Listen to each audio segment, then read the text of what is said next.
Una de las maneras que puedes saber que tienes el Espíritu Santo es un poco subjetiva, que es el hecho de que la Escritura dice en capítulo 8 de Romanos que el Espíritu mismo te da testimonio adentro de ti mismo de que eres hijo de Dios. Para algunas personas eso puede ser difícil de identificar, pero yo siempre le digo a las personas que me lo preguntan que hay una manera muy sencilla de identificar cuando una persona ha nacido de nuevo y ha recibido el Espíritu Santo, y es esto, que empieza a haber una verdadera guerra internamente dentro de ti. Algo que no sucedía antes, que tú podías pecar y estabas tranquilo con tu pecado, no te afectaba, no te redarguía nada dentro de ti tu pecado. Cuando tú recibes el Espíritu Santo, como dice el capítulo 5 de Gálatas, empieza a haber un conflicto adentro de ti. El Espíritu se empieza a oponer a la carne y empieza a haber una guerra. Esa guerra es una de las mayores evidencias. Cuando alguien viene y dice, yo estoy tratando de no pecar y tengo una lucha y me siento frustrado y estoy cansado de mi pecado y quiero cambiar y no puedo. Esa, aunque parezca curioso, o raro, es una de las mayores evidencias de la presencia del Espíritu Santo.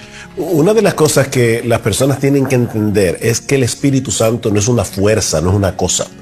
Es una de las tres personas de la Trinidad. El Espíritu Santo es Dios. Y a través de toda la historia de la redención, nosotros vemos al Espíritu Santo obrando, santificando a los creyentes, transformando a los creyentes, regenerando a los creyentes. De manera que una persona en el del Nuevo Testamento, del Nuevo Pacto, que no tiene el Espíritu Santo, sencillamente no es creyente. La Biblia dice en Romanos capítulo 8, versículo 9, el que no tiene al Espíritu de Dios, el tal no es de él. El que no tiene al Espíritu de Cristo. Ahora, el Espíritu Santo hace varias cosas en la vida del creyente. Por un lado, antes de ser creyente, nos convence de pecado. El Espíritu de Dios, cuando el Evangelio está siendo predicado, es el que nos convence de pecado. Cuando una persona cree y se arrepiente, esa persona es regenerada por el Espíritu Santo. Y en ese momento, el Señor Jesucristo bautiza a ese creyente en el Espíritu Santo. O sea, es el Señor Jesucristo el que bautiza. Y de esa manera conforma el cuerpo de Cristo, que es la Iglesia universal.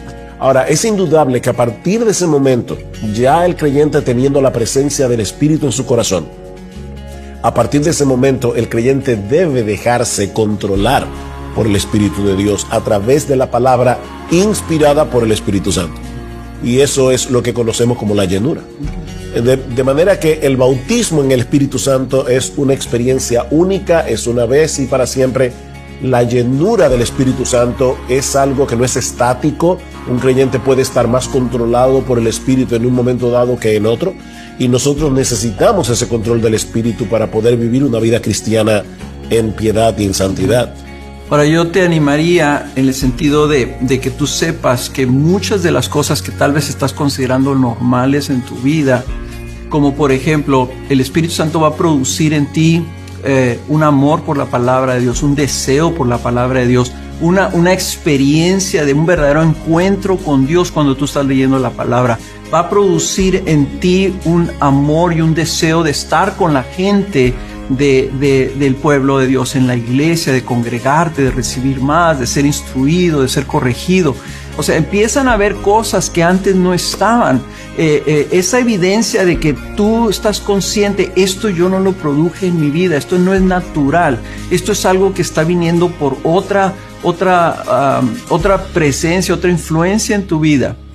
Esa es una clara evidencia que muchas personas experimentan y no la acreditan al Espíritu Santo.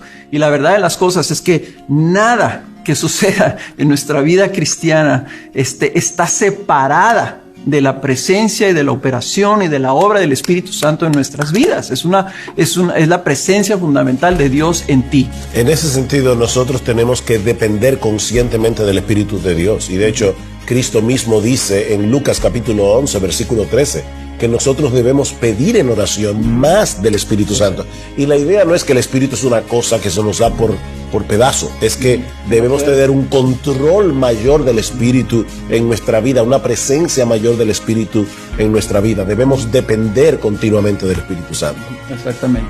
en esa comunión, en esa intimidad, en esa búsqueda, porque realmente es tu relación con Dios por medio del Espíritu Santo habitando dentro de ti, en donde tú tienes comunión con Dios y experimentas personalmente y de manera especial tu relación con Dios real por medio del Espíritu Santo.